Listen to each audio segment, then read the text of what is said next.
segundo imperador do Brasil, Dom Pedro II. O primeiro foi Dom Pedro I, e esse Dom Pedro II. Ele diz: eu amo a Bíblia, leio-a todos os dias, e quanto mais leio, mais a amo. Há alguns que não gostam da Bíblia. Eu não os entendo, não compreendo a tais pessoas, mas eu amo. Amo a sua simplicidade, as suas repetições e reiterações da verdade. Como disse, eu leio-a cotidianamente e gosto cada vez mais dela. É bom ouvir isso, né? Se todos os políticos que sucederam Dom Pedro II tivessem essa postura, talvez nós tivéssemos um Brasil diferente. Sabe como era o nome dele? Eu até anotei aqui, porque eu não consegui decorar o nome dele. Mas o nome dele era, depois que eu falar, eu vou pedir para você repetir para mim o nome dele, tá? É assim: Pedro de Alcântara, João, Carlos, Leopoldo, Salvador, Bibiano, Francisco, Xavier de Paula, Leocádio, Miguel, Gabriel, Rafael, Gonzaga. Só para decorar esse nome, ele levava um tempo enorme.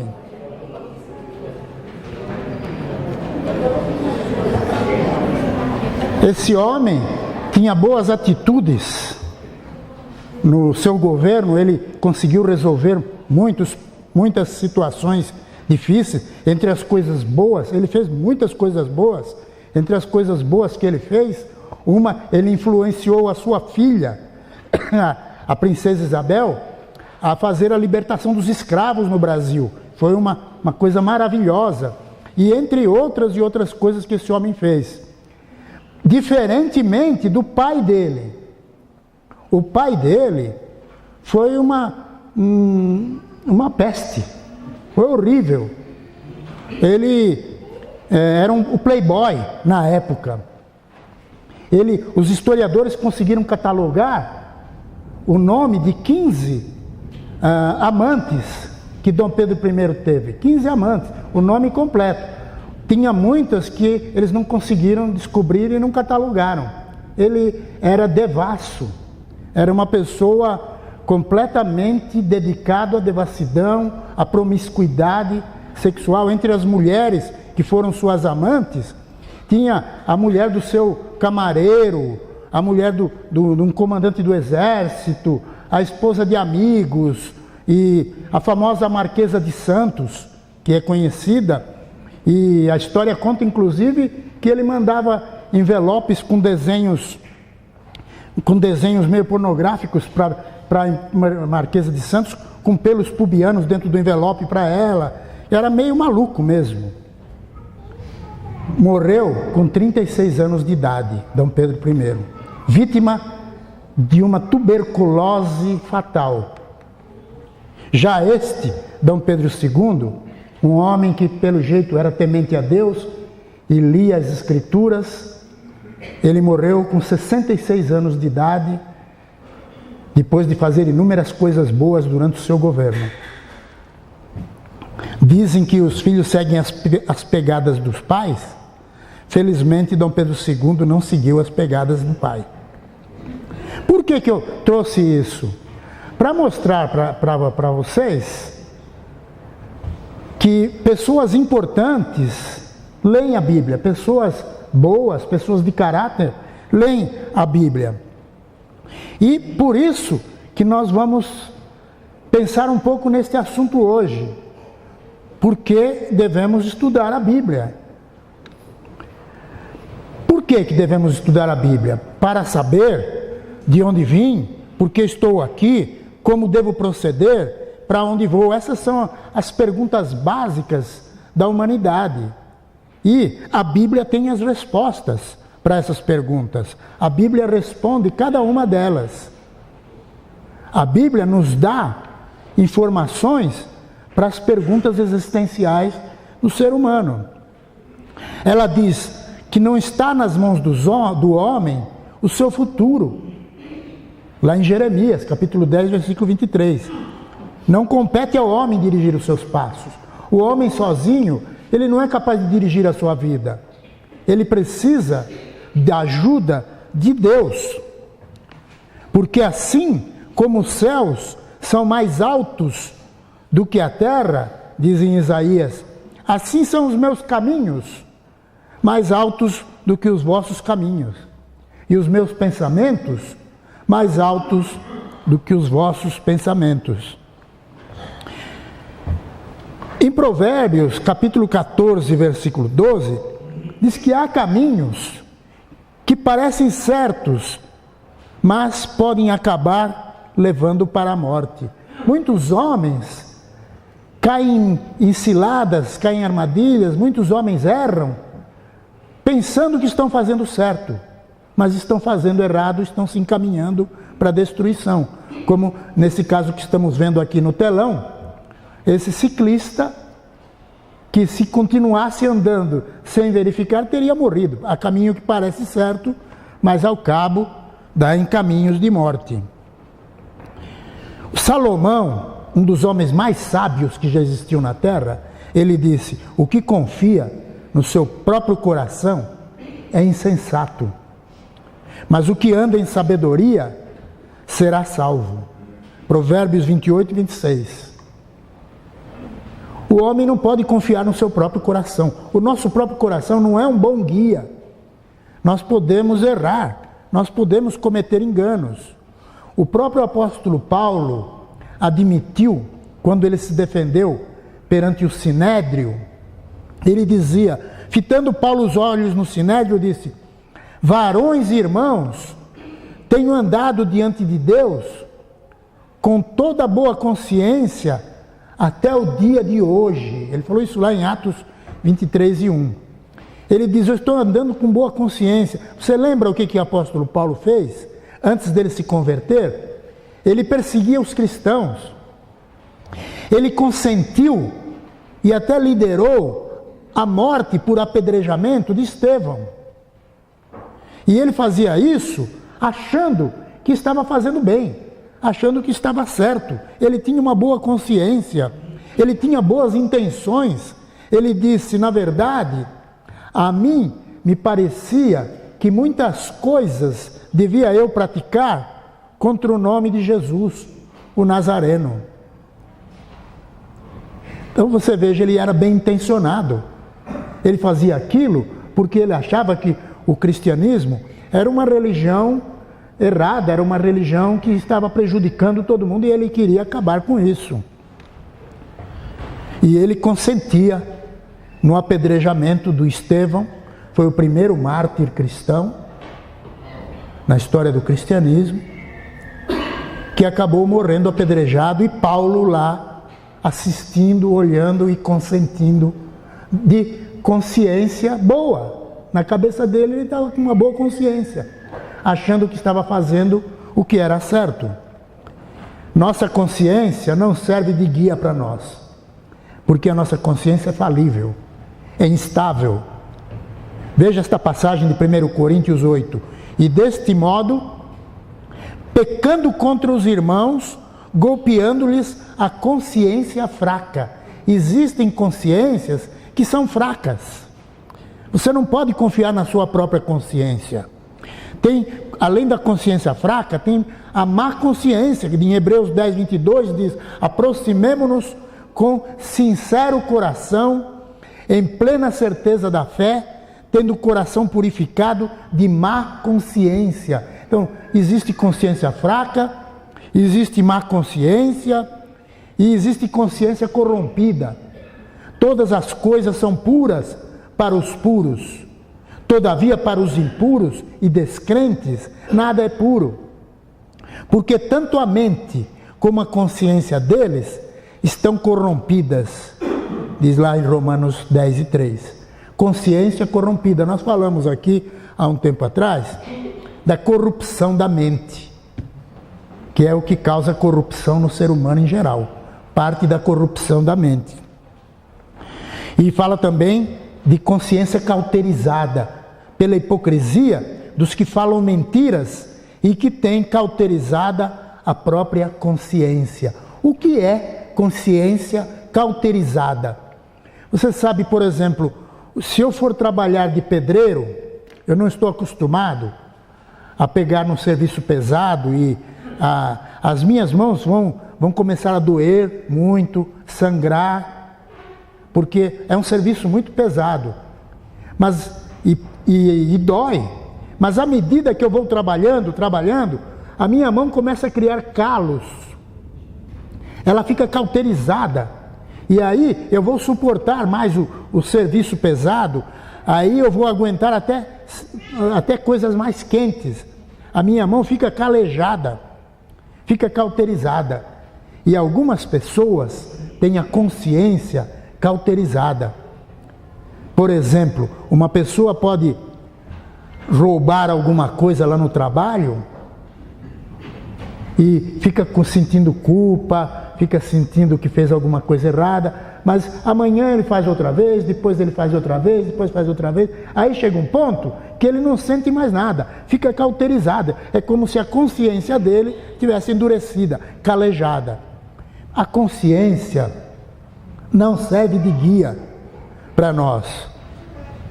A pessoa pode dizer, mas ele é muito zeloso, ele é muito religioso. Mas até o zelo religioso precisa de um guia. Olha o que Paulo fala em Romanos 10 dos fariseus e judeus da época. Porque lhes dou testemunho de que eles têm zelo por Deus. Têm zelo por Deus, porém não com entendimento. Porquanto, desconhecendo a justiça de Deus e procurando estabelecer a sua própria, não se sujeitaram a que vem de Deus. Então, você está vendo o que ele fala aqui? Que aqueles indivíduos, aqueles religiosos, eles eram zelosos, eram religiosos, mas sem entendimento. E uma pessoa que não entende, ela pode ser zeloso pelo erro, por uma coisa errada. Olha o que diz em Provérbios 28:9. O que desvia os ouvidos de ouvir a lei, até a sua oração será abominável. Você já pensou? Uma pessoa que faz oração e a oração é abominável porque ele não obedece à lei de Deus? Vamos pensar um pouquinho na questão da autoridade. Imagina que você quer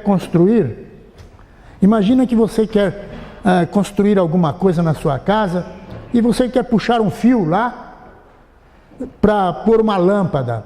E você vai na loja e vai comprar 10 metros de fio. E o homem diz, olha, 10 metros, tá bom, eu vou pegar o fio. Pega e enrola assim e te dá. Você fala, não, você não vai medir? Ele fala, não, aí tem mais de 10 metros. Eu falo, não, pela minha conta aí não tem nem 8 metros. Ele fala, não, tem mais de 10. Você diz, não tem nem 8. E aí? Quem é que tem autoridade para dizer se tem 10 metros ou 8? Quem é que vai definir? Qual é a autoridade? É lógico, é a fita métrica, que é um padrão mundial, a autoridade mundial. Então, se você tem uma fita métrica, aí você mede o fio e você vai ver quem é que tem razão. Se tem 10 ou se tem 8 metros. Em religião é a mesma coisa. A autoridade religiosa é a Bíblia. É a palavra de Deus. Não é o que eu acho, o que a minha consciência diz, o que o meu coração sente. Porque minha consciência e meu coração são falíveis, podem errar. É preciso respeitar aquilo que é autoridade. E em religião, a única autoridade que existe é a palavra de Deus, que é a Bíblia. Deus adverte, naquela passagem que o Paulo leu aqui, o meu povo está sendo destruído porque lhe falta o conhecimento. Porque tu, sacerdote, rejeitaste o conhecimento, também eu te rejeitarei, para que não sejas sacerdote diante de mim, visto que te esqueceste da lei do teu Deus. Oséias 4:6. O povo de Israel, nessa ocasião, estava passando por muitas privações, tribulações, muitos problemas. Por quê? E a Bíblia explica, porque falta conhecimento. Falta conhecimento das coisas de Deus. Por que o Brasil está atravessando tantos problemas? Porque falta conhecimento da palavra de Deus. Falta conhecimento da verdade de Deus. Jesus disse: errais não conhecendo as Escrituras e nem o poder de Deus. Quando uma pessoa não conhece as Escrituras, ela comete erros. Ela está sujeita ao erro. E ainda Jesus continua falando: deixai-os, falando dos fariseus, deixai-os, são cegos, guias de cegos. Ora, se um cego guiar outro cego, cairão ambos no barranco. Então, como é que uma pessoa que não conhece a Bíblia, que não tem conhecimento da lei de Deus, vai seguir um líder que também não conhece? Vão todos cair no barranco. Portanto, o único guia infalível que existe é a Bíblia, as Escrituras. Porque toda a Escritura, segundo Timóteo 3,16, toda a Escritura é inspirada por Deus e útil. Útil para quê? Para que a Escritura é útil? Útil para o ensino, para a repreensão, para a correção, para a educação na justiça, a fim de que o homem de Deus seja o quê? Perfeito e perfeitamente habilitado para toda boa obra. Olha que passagem significativa. A Escritura, ela é útil para ensinar, para repreender, para corrigir, para educar na justiça, para que o homem de Deus seja perfeito. O que falta? Se nós temos a Escritura para nos aperfeiçoar, o que falta? Mais nada. A Bíblia basta. A Bíblia é o único guia infalível. A Bíblia é como uma luz. Tem uma passagem em Salmos, Salmo 119, 105, que diz: lâmpada para os meus pés é a tua palavra e luz para os meus caminhos. A luz que nos ilumina, que nos orienta, é a palavra de Deus. A Bíblia também é comparada com o espelho. Com o espelho. Veja esta passagem de Tiago, capítulo 1.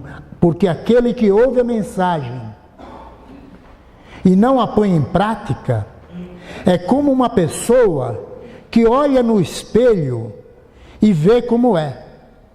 Dá uma boa olhada, depois vai embora e logo se esquece a sua aparência. O Evangelho é a lei perfeita que dá liberdade às pessoas. Se alguém examina bem essa lei e não a esquece, mas põe em prática, Deus vai abençoar tudo que essa pessoa fizer. Veja bem,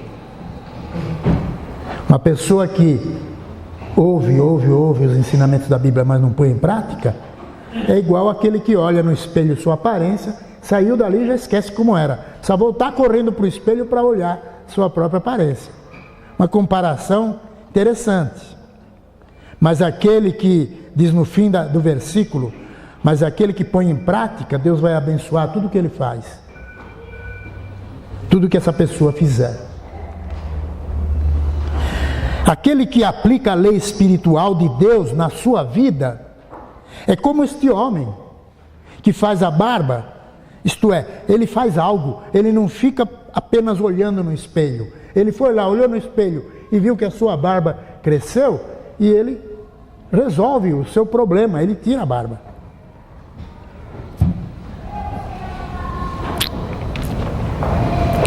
A Bíblia também é comparada com uma espada. Porque a palavra de Deus, Hebreus 4:12, é viva e eficaz, e mais cortante do que qualquer espada de 2 gumes, e penetra até o ponto de dividir alma e espírito, juntas e medulas, e é apta para discernir os pensamentos e propósitos do coração. Uma espada, ela é uma arma que tanto serve para se defender como atacar. As Escrituras são poderosas, é uma arma poderosa que nós dispomos. Em Efésios, Paulo diz assim: tomai também o capacete da salvação e a espada do Espírito, que é o quê? A palavra de Deus. A palavra de Deus é como uma espada penetrante. Portanto, podemos dizer que a Bíblia é como uma luz, é como um espelho e como uma espada. A Bíblia é prática, por isso devemos estudar a Bíblia. Porque pelo estudo da Bíblia, eu recebo várias coisas. Eu recebo paz, poder e pureza. Ou 3 P's. Paz, poder e pureza. Grande paz tem os que amam a tua lei. Para eles não há tropeço.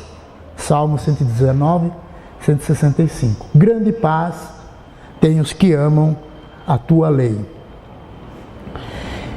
Estas coisas, diz lá em 1 João, estas coisas, pois, vos escrevemos para que a vossa alegria seja completa.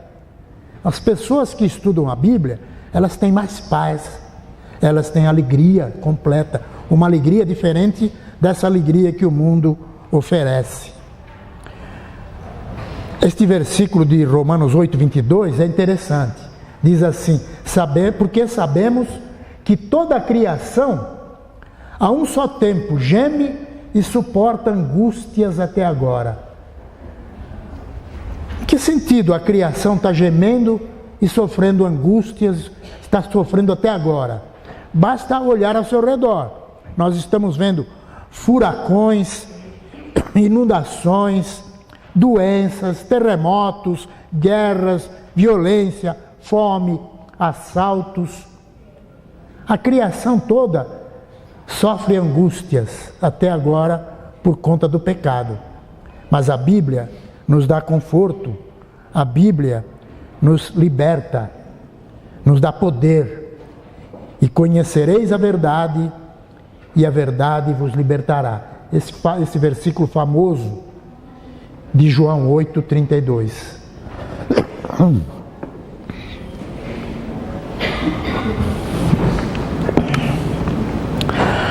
Olha o Salmo 119. A minha alma de tristeza verte lágrimas, fortalece-me segundo a tua palavra. A palavra de Deus nos fortalece, nos dá poder, nos liberta.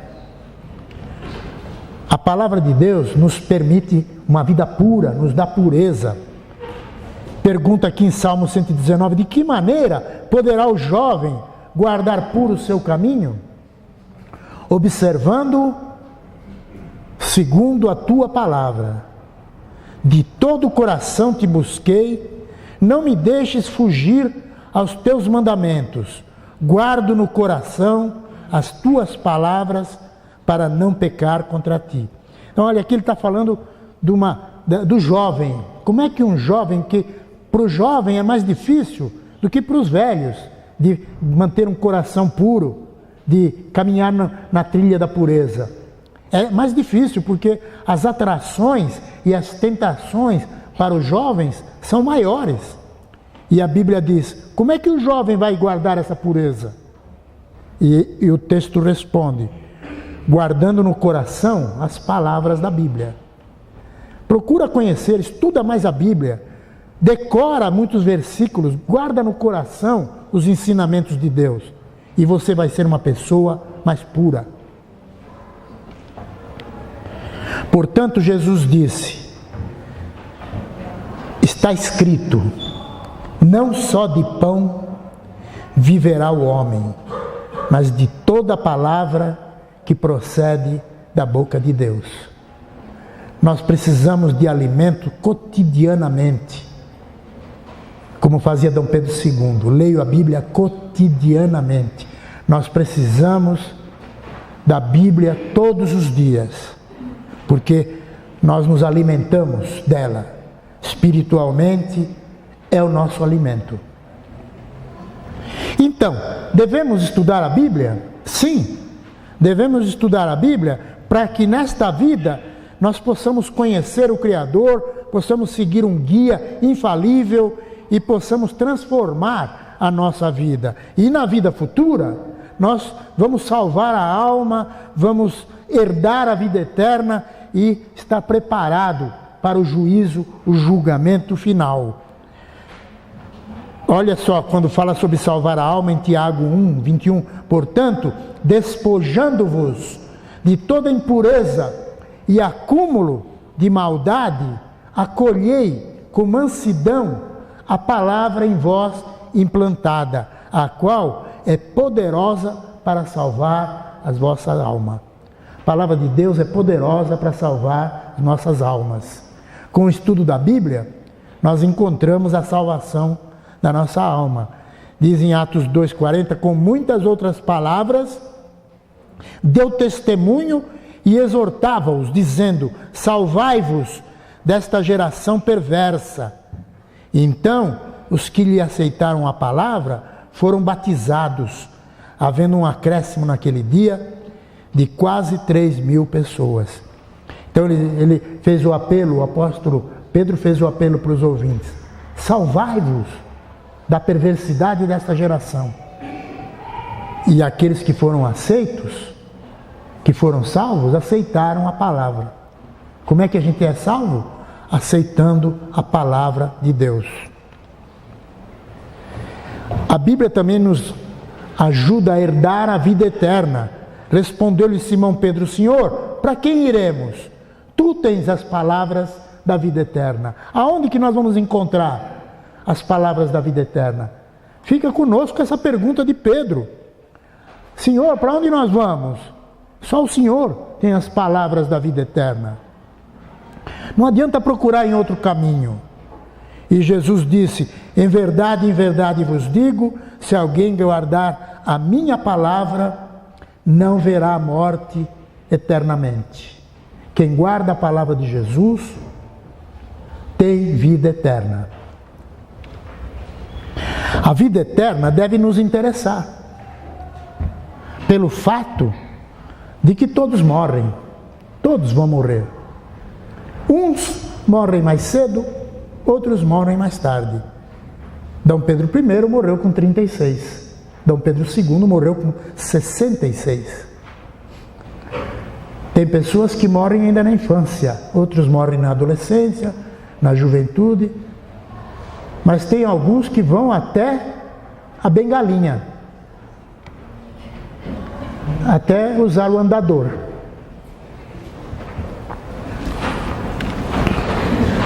Todos nós iremos para o sepulcro, quando terminar esta vida. Portanto, a vida eterna deve nos interessar. Nós devemos ter interesse, procurar saber.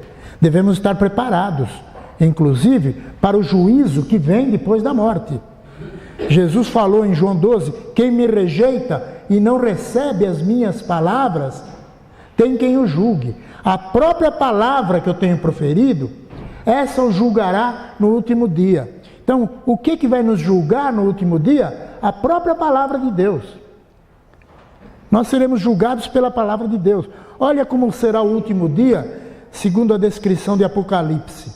Vi um grande trono branco e aquele que nele se assenta, de cuja presença fugiram a terra e o céu, e não se achou lugar para eles. Então se abriram livros. Ainda outro livro, o livro da vida, foi aberto. E os mortos foram julgados, segundo as suas obras, conforme o que se achava escrito nos livros. Deu o mar os mortos que nele estavam, a morte e o além entregaram os mortos que nele havia, e foram julgados um por um, segundo as suas obras. Apocalipse 20, versículo 11 ao 13. Vários livros foram abertos, serão abertos no dia do julgamento. Entre eles, o livro, a Palavra de Deus. Portanto, todos nós seremos julgados, um por um, segundo a Palavra de Deus. E a pergunta inicial, devemos estudar a Bíblia? Claro. Claro. Estude e obedeça a Bíblia. Pratique os ensinamentos da Bíblia. Aceite a verdade dela. Ajude a divulgá-la. Una-se a Cristo e ajude a trazer o mundo para o reino de Deus. Que Deus te abençoe, que Deus te dê ânimo, sabedoria, inteligência, disposição para ler a Bíblia todos os dias e desfrutar e ensinar os outros.